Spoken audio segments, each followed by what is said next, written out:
Captain Jake Morrison walked slowly across the bridge of the spaceship Liberty.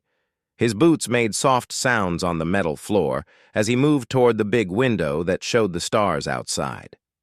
The ship was huge, bigger than any building back on Earth, and it carried over 300 people into the deep parts of space where no human had ever gone before.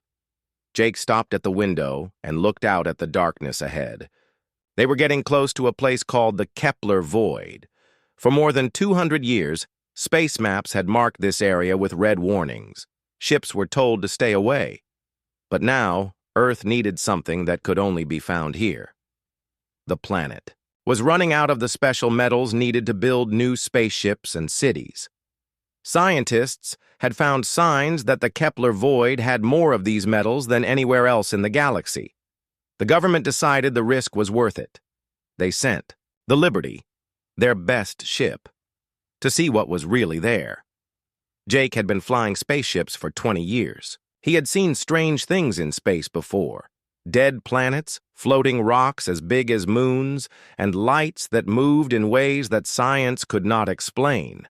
But something about this place felt different. Even his experienced crew seemed nervous as they got closer to the void. "Captain," called out Lisa Carter from her seat at the communication station.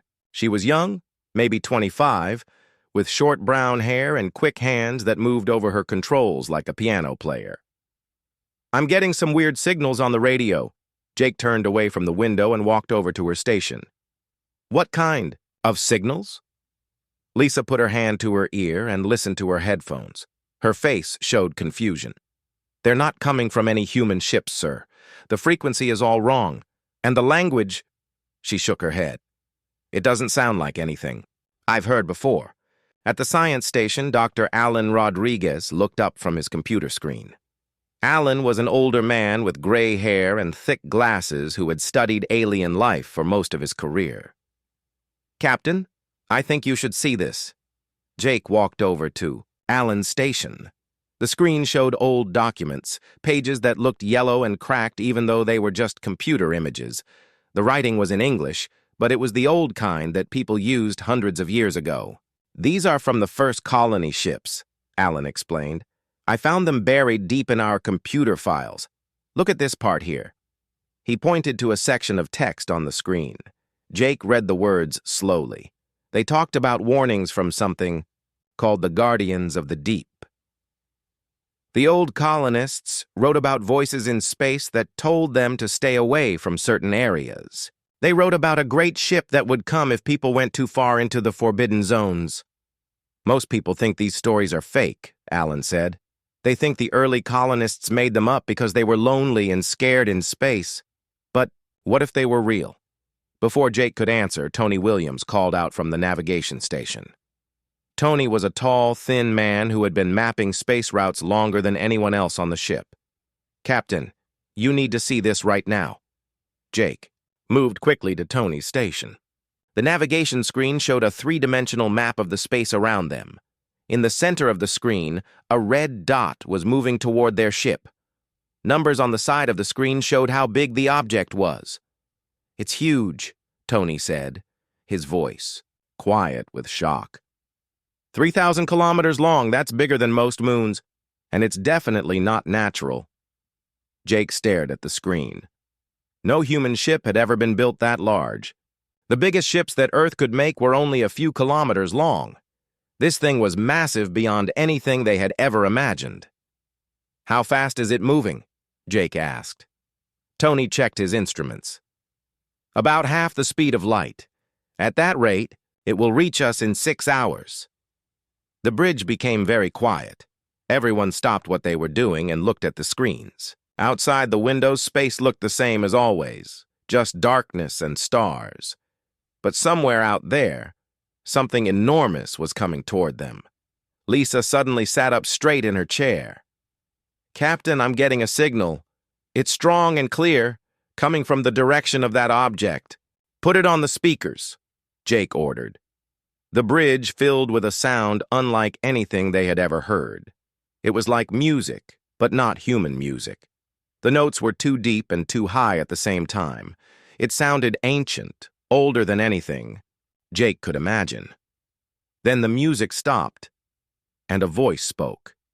It was speaking English, but the accent was strange. The words came slowly, as if the speaker was thinking carefully about each one. "Ships of Earth, you have entered the sacred void. Turn back now, or face the guardians who watch over the deep places." Jake felt his heart beating faster.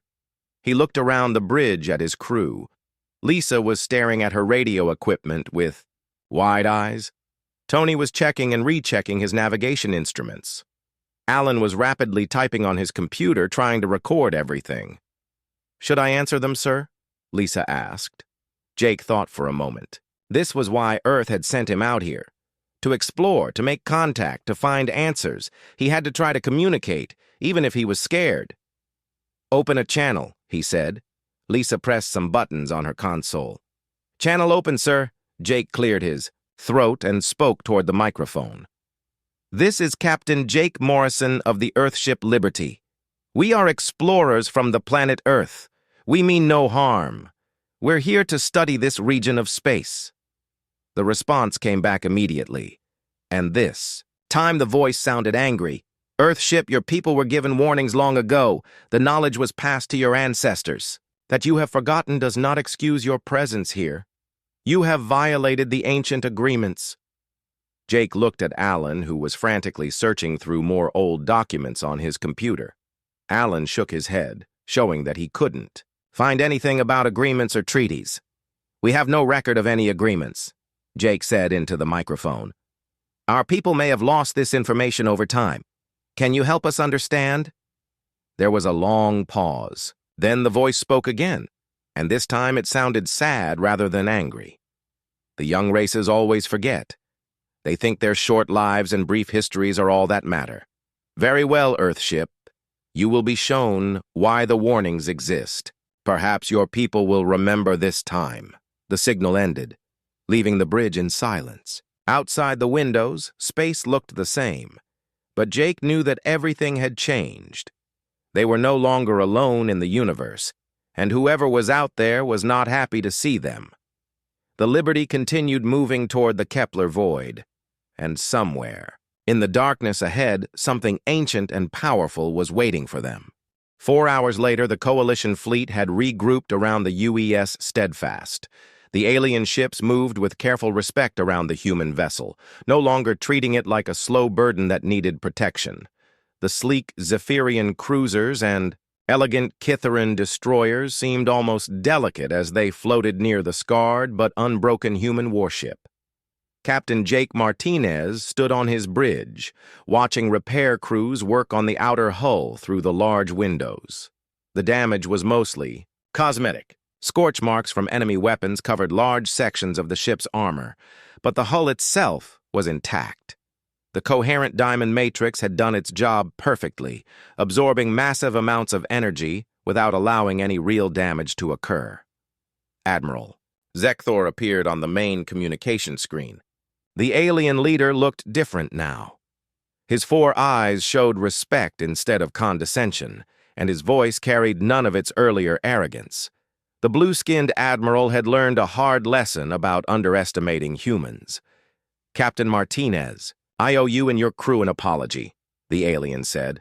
"The Coalition Command has reviewed the battle records, and we realize we have been mistaken about human capabilities."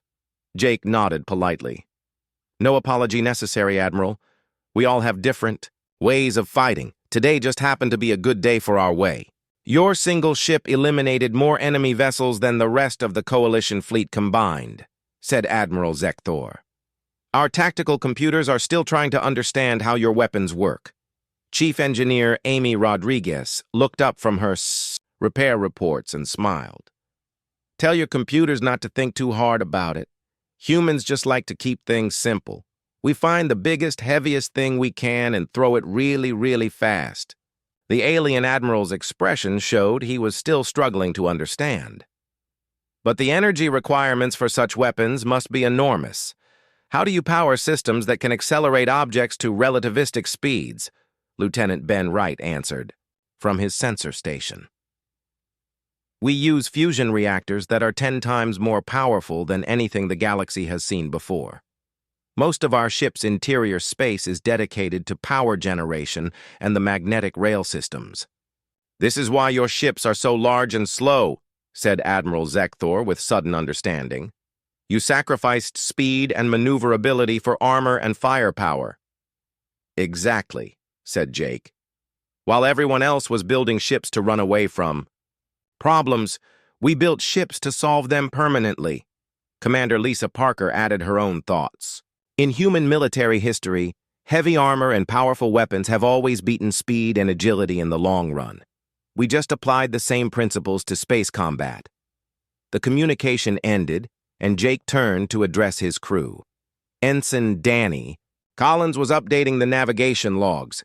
Ensign Tony Peters was running diagnostics on the engine systems. Everyone was working with quiet pride, knowing they had proven themselves in the most important test possible. Sir, said Ben, I'm receiving communication requests from 17 different coalition species. They all want to know about human ship design and weapons technology. Jake was not surprised. Word of the battle was already spreading through the galaxy's communication networks. Within hours, every species in the coalition would know that the slow human ships were not weak or backward. They were deliberate creations designed for a specific type of warfare. What kind of requests? Asked Jake. Everything from basic design principles to detailed technical specifications. The Altarians want to know how we build armor that strong. The Centaurians are asking about our power generation systems. The Rigelians want to purchase kinetic penetrator technology. Amy laughed. Tell the Rigelians that human weapons are not for sale. If they want to throw heavy things at high speeds, they can figure out how to do it themselves. Jake walked over to the large windows and looked out at the alien fleet. The other ships were beautiful in their own way. The Zephyrian vessels looked like works of art, all flowing curves and elegant lines. The Catharan destroyers were marvels of engineering, able to appear and disappear like ghosts. Each species had developed ships that reflected their own values and fighting philosophies, but now they were all looking at the human ship with new eyes. The Steadfast was not beautiful or elegant. It was a giant metal brick covered in armor plating and weapon systems. It moved slowly and turned like a moon trying to change direction, but it had just proven that sometimes the ugly, slow ship was the most dangerous one in the fleet. Captain, said Danny, I'm receiving a priority message from Earth Command. They want a full report on our combat performance. Tell them we performed exactly as designed, said Jake. The Steadfast-class ships worked just like the engineers promised they would. The truth was that human military planners had spent decades studying galactic warfare before designing their own ships. They had watched recordings of alien battles and noticed that everyone focused on the same things: speed, agility, and energy. Weapons. The galaxy had developed a single way of fighting, and everyone tried to do it better than everyone else. Humans had decided to do something completely different. Instead of building faster ships, they built tougher ships. Instead of developing better energy weapons, they perfected kinetic weapons. Instead of trying to avoid enemy fire, they built ships that could absorb incredible punishment and keep fighting. The strategy had worked perfectly. The Devourer fleet had been equipped to fight fast, agile opponents. They had no answer for a ship that could ignore their weapons while destroying them with overwhelming firepower. Sir, said Lisa, long-range sensors are detecting ships approaching from multiple directions. Looks like news of the battle has reached other coalition fleets. Through the windows, Jake could see new ships arriving in the system. Vessels from dozens of different species were coming to see the human ship that had single-handedly destroyed an entire enemy fleet. Some were probably coming out of curiosity. Others might be coming to evaluate whether humans were now a threat to their own security. Ben, send a message to all approaching vessels, ordered Jake. Tell them the UES Steadfast welcomes peaceful contact and is happy to answer questions about human defensive capabilities. Defensive capabilities? Asked Amy with amusement. Is that what we're calling it? That's exactly what we're calling it, said Jake. The Steadfast was built to defend human space and protect our allies. The fact that our defensive systems happen to be very good at destroying enemy ships is just a bonus. Over the next several hours, representatives from dozens of species visited the Steadfast. They walked through the corridors with wide eyes, amazed by the thick armor plating and massive structural supports. They studied the magnetic rail systems that powered the kinetic penetrators. They examined the fusion reactors that generated the enormous amounts of energy needed to power the weapons. Most importantly, they began to understand that humans were not a backward species that needed protection. They were a military power that had chosen to develop along different lines than the rest of the galaxy. The age of underestimating humanity was over. The age of respecting their military capabilities had begun. As the Steadfast slowly made its way back to Coalition space, its reputation traveled ahead of it. Across the galaxy, military planners began studying human ship designs. Enemy forces started developing new strategies to deal with heavily armored opponents. Allied species began requesting joint training exercises with human vessels. And somewhere in the depths of space, other enemies who had been planning attacks on Coalition territory began to recalculate their chances of success, knowing that slow, human ships were moving methodically toward them, carrying enough firepower to reshape entire star systems. The tungsten rod struck the Devourer flagship at 90% the speed of light. For one brief moment, time seemed to stop. Then the laws of physics took over, and the universe reminded everyone watching why humans did not build fast ships. The horror. Kinetic energy released was beyond imagination. When an object that heavy hits something at that speed, it does not cause an explosion. It creates something much worse. The impact released energy equal to several fusion bombs going off at the same time, all focused into a space smaller than a city block. The Devourer flagship did not blow up. It simply stopped existing.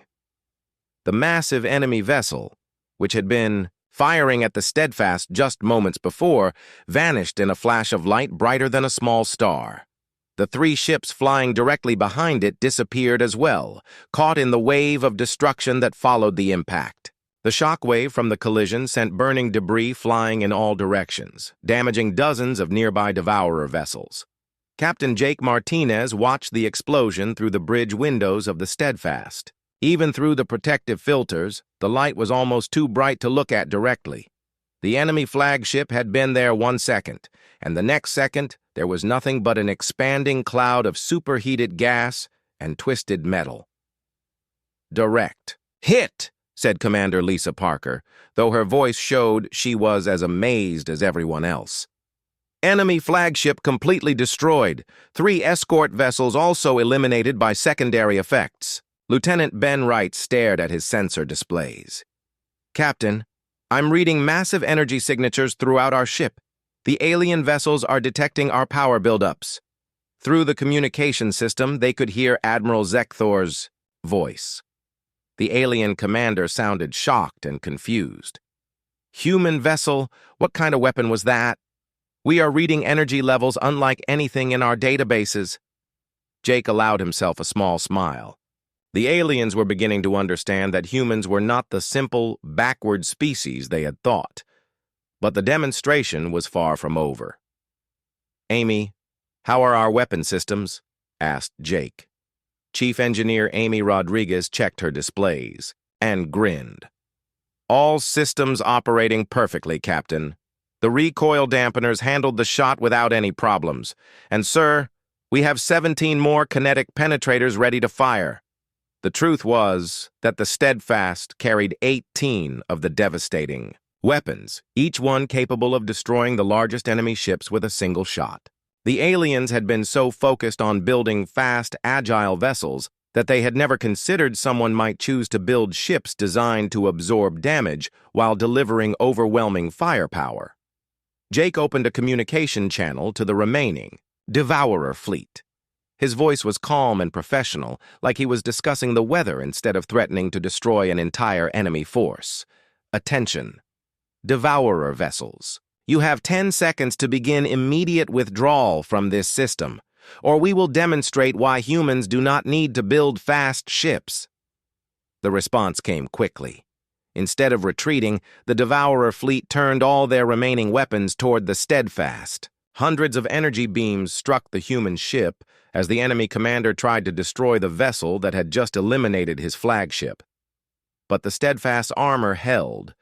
The diamond matrix hull absorbed the energy and spread it harmlessly across the ship's surface. The neutronium-infused steel beneath stopped every projectile. The shock-absorbing gel dampened every impact. The human ship continued flying through the enemy formation like it was taking a peaceful cruise through empty space. "They're not retreating," said Ensign Danny Collins. "Enemy vessels are moving to attack positions around us."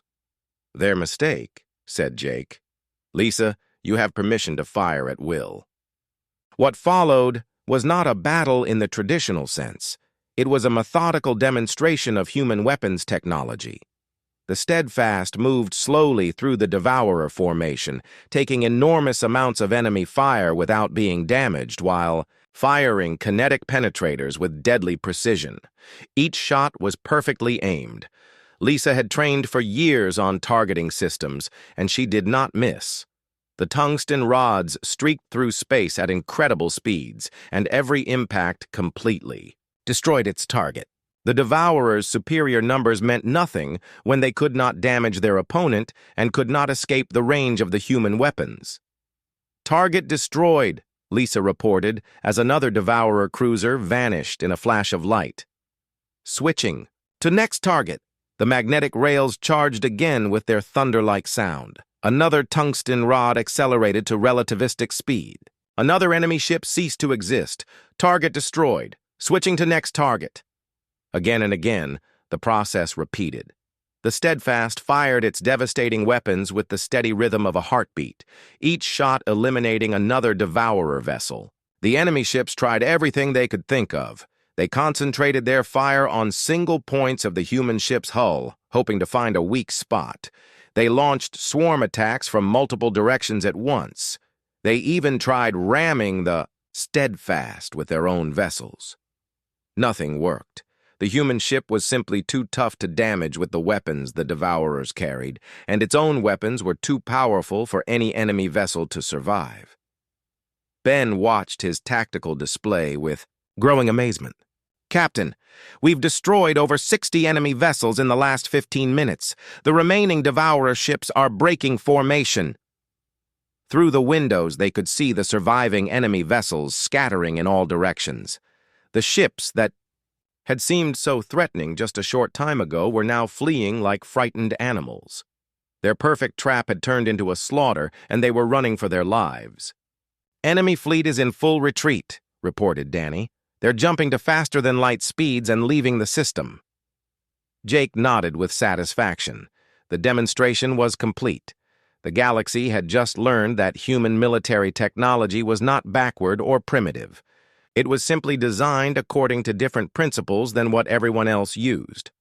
While other species built ships for speed and agility, humans built ships to win fights.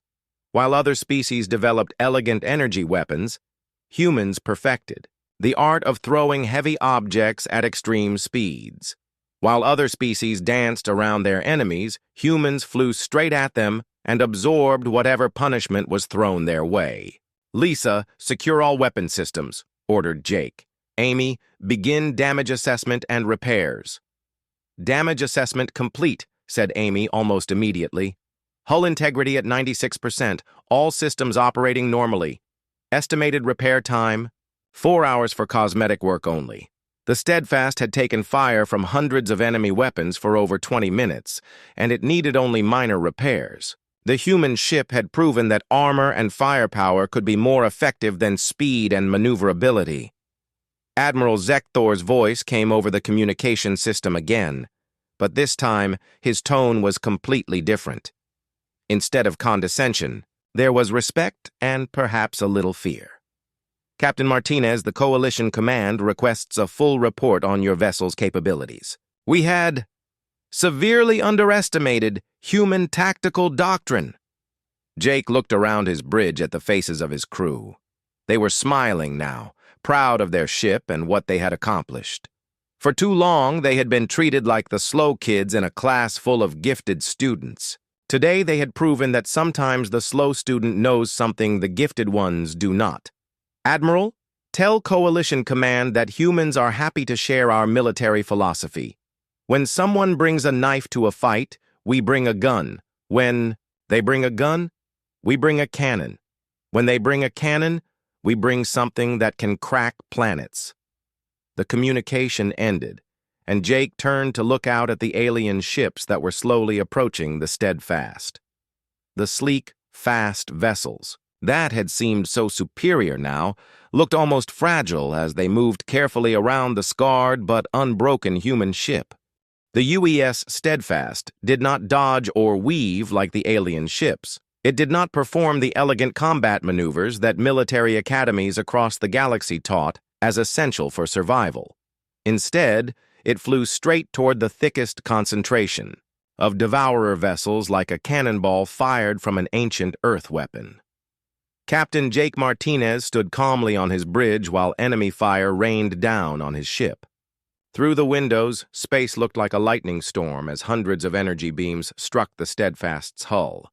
Any other ship in the Coalition fleet would have been turned into glowing gas within seconds, but the Steadfast was still flying. Hull. Temperature rising but well within safe limits, reported Chief Engineer Amy Rodriguez from her station. The outer armor is absorbing the energy and spreading it across the entire hull structure. Those fancy alien weapons are just giving us a nice warm glow. The Devourer ships fired everything they had at the approaching human vessel. Plasma cannons that could melt mountains struck the ship's armor. Particle beams that could cut through solid rock hit the hull like raindrops on a roof. Quantum torpedoes that could crack asteroids exploded against the Steadfast's sides without leaving more than scorch marks. Lieutenant Ben Wright watched his sensor displays in amazement. Captain, the enemy is concentrating over 80% of their firepower on us. They're pulling weapons away from the alien ships to focus on our vessel. Perfect, said Jake. That's exactly what I wanted them to do. The truth was that Jake had been counting on this reaction. The Devourers, like most of the galaxy's military forces, believed that overwhelming firepower could destroy any target quickly. They saw a slow, seemingly helpless ship flying toward them, and their first instinct was to eliminate the easy target before dealing with the faster, more dangerous vessels. What they did not understand was that the Steadfast had been designed specifically to survive this kind of concentrated attack. The ship's outer hull was made of something called coherent diamond matrix, a material that human scientists had developed after decades of research. It was compressed carbon arranged in a perfect crystal structure that could absorb massive amounts of energy and spread it evenly across the entire surface. When energy weapons hit the hull, the diamond matrix turned the destructive power into heat and light that was harmlessly dispersed into space. Beneath the diamond matrix lay 3 meters of neutronium-infused steel, a metal so dense that a single cubic centimeter weighed as much as a car. This layer could stop projectiles that would punch through normal armor like paper. Under that was a honeycomb network of shock-absorbing gel that could handle impacts powerful enough to shatter moons. The Steadfast had been built like a fortress that could fly through space, and now it was proving that human engineering was far more advanced than anyone had imagined. Distance to enemy flagship, 5,000 kilometers, announced Ensign Danny Collins. His voice was steady now, no longer shaking with fear. Watching his ship survive impossible amounts of enemy fire had given him confidence in both his vessel and his captain. Excellent, said Jake. Lisa, what's the status of our primary weapon? Commander Lisa Parker smiled as she checked her tactical display. Kinetic penetrator charged and ready to fire, sir. Target locked on the enemy flagship. The aliens had always laughed at human weapons technology. While the rest of the galaxy had developed sophisticated energy weapons that could bend space and time, humans had focused on perfecting something much simpler. They had learned to throw very heavy objects at very high speeds. The kinetic penetrator was not a missile or an energy beam. It was a solid tungsten rod, 50 meters long and 2 meters wide, that weighed as much as a small building. The weapon was accelerated by magnetic rails that ran through the entire length of the Steadfast's hull, reaching speeds that were 90% of the speed of light. This was why human ships were so large and slow. Most of the Steadfast's interior space was dedicated to the massive accelerator system that could launch the tungsten rods at relativistic speeds. The weapon required enormous amounts of power and a ship strong enough to handle the recoil forces that would tear apart any normal vessel. "Enemy flagship dead ahead," said Danny. "Range, 2,000 kilometers and closing." Through the bridge windows, they could see the Devourer command ship. It was a massive vessel, easily 3 times the size of the Steadfast, covered in weapon. Turrets and armor plating made from the bones of dead worlds. The ship bristled with stolen technology and weapons taken from destroyed civilizations. "All enemy vessels are still concentrating their fire on us," reported Ben. "The alien ships are using the distraction to regroup and attack the Devourer. Flanks." Jake nodded with satisfaction. Admiral Zekthor and his pilots were experienced fighters. Once they realized what the Steadfast was doing, they had quickly adapted their tactics to take advantage of the situation. The fast alien ships were now striking at isolated Devourer vessels, while the main enemy force was focused on the apparently helpless human ship. "Captain," said Amy from her engineering station, "I'm showing massive energy buildups throughout the ship. The aliens are probably detecting our power signatures and wondering what we're doing." "Let them wonder," said Jake. "They're about to find out."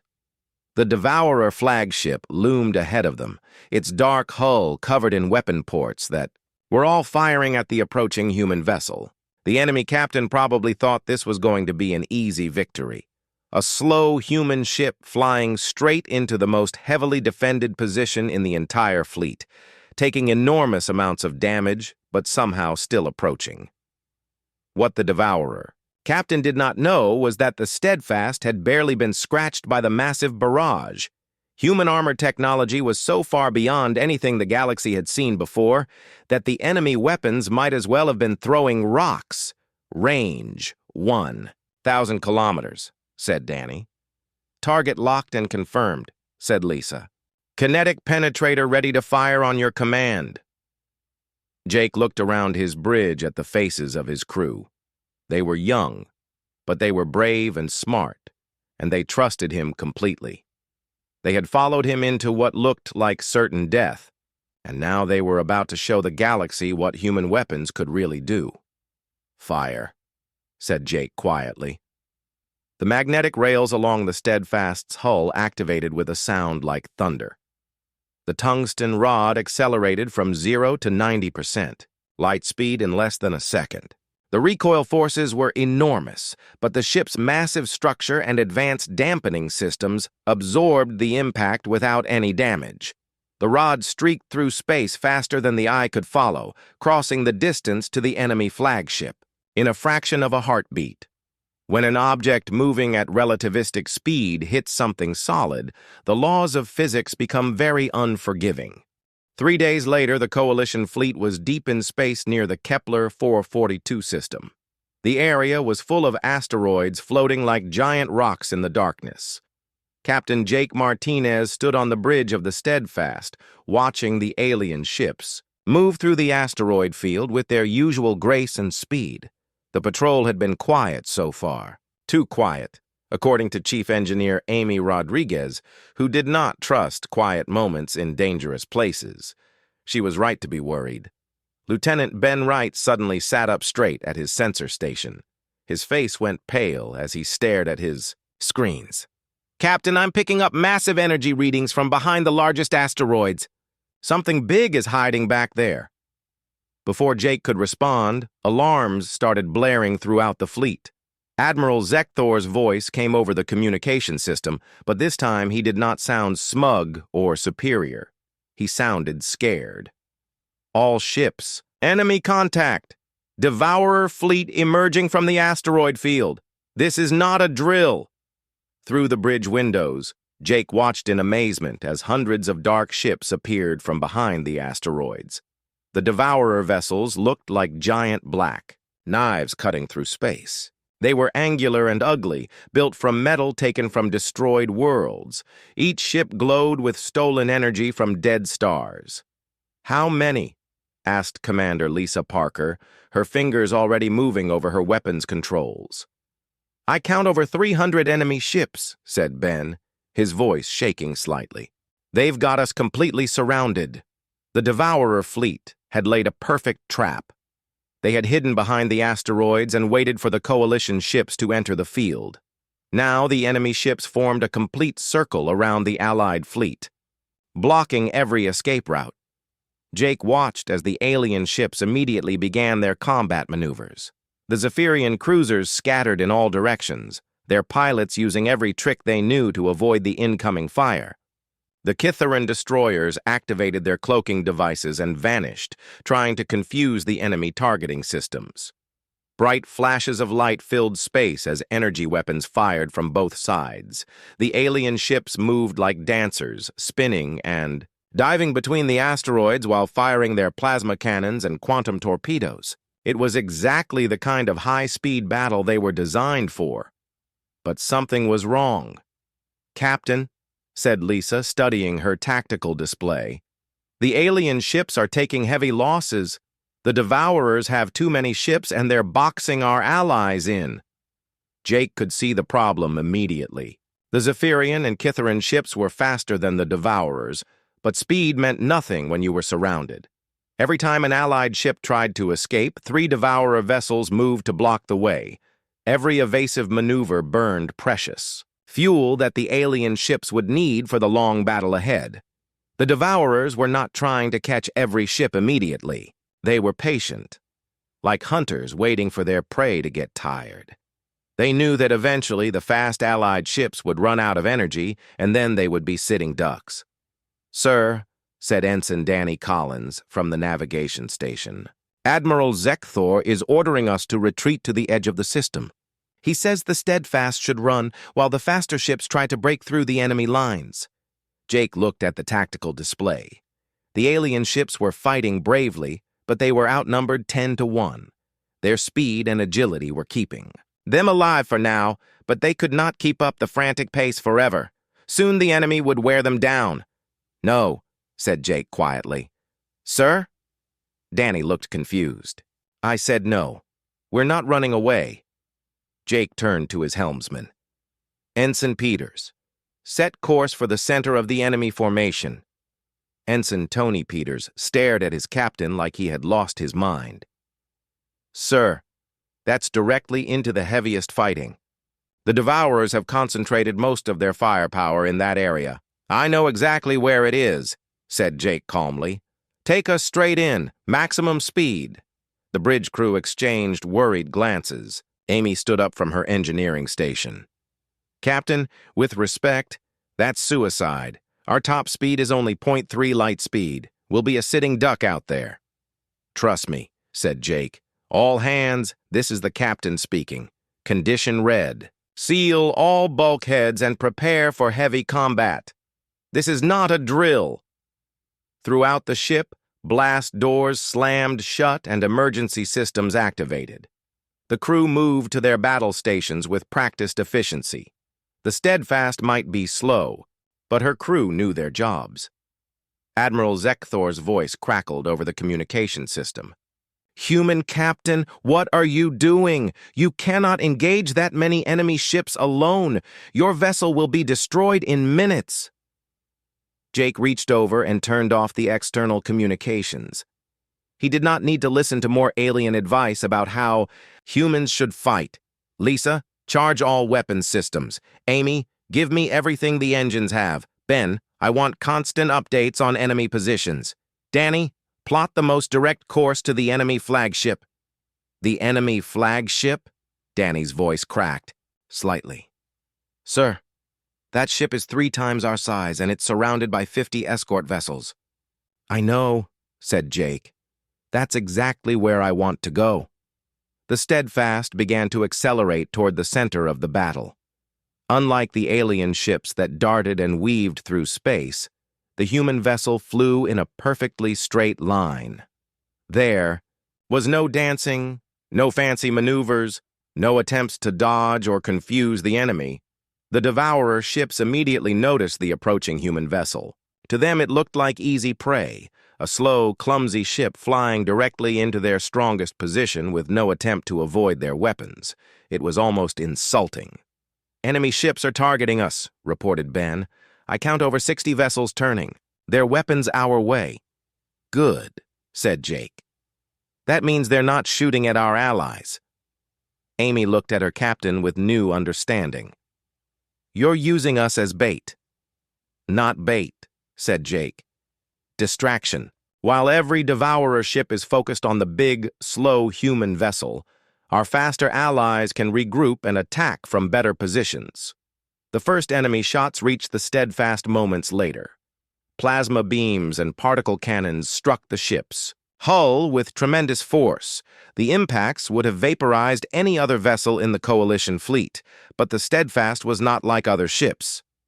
"Hull integrity holding at 98%, reported Amy with satisfaction. "Those energy weapons are barely scratching our paint job." The Devourer fleet poured everything they had at the approaching human ship. Hundreds of energy beams struck the Steadfast's armor, creating a light show that could be seen from the other side of the solar system. But the ship kept coming. "Distance to enemy flagship. 10,000 kilometers and closing," announced Danny. Jake smiled for the first time since the battle began.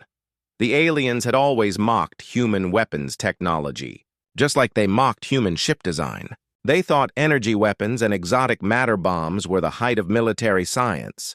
They were about to learn that humans had perfected something much simpler and much more deadly. "Lisa, prepare the kinetic penetrator."